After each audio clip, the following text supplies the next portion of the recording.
سلق على ساعة كاملة. طماطة، بصل وثوم ومعدنوس، مثروم 20% ليه، فلفل اسود، 7 بهارات، رشة كاري، رشة كمون اخو سعدون، رشة بابريكا، 3 خواشيق ملح، شوقة لامندوزي، خاشوقتين شكر، ربع جلاس زيت، خاشوقة كلش كبيرة معجون، ودبس الرمان بيتهم بعمان، وخلطة سريعة.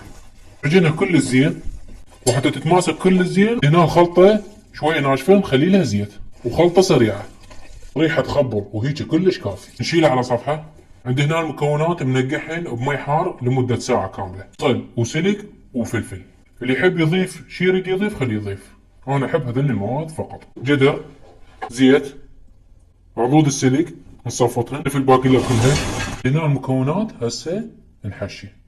خلي بصلاية، خلي بصلاية شنو نخلي الحشوة نضغط بهالشكل.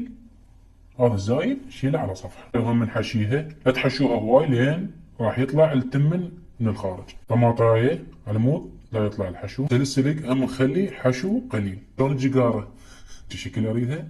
نشغل النار على اعلى شي. نخلي الدولمة مالتنا بعد ما رتبناها ونعوفها تفور. بعد ما طلع هذا الدخان نضيف مي ومعجون ودبس الرمان ونخلي ماعون ونطبقها وننص النار على الوسط.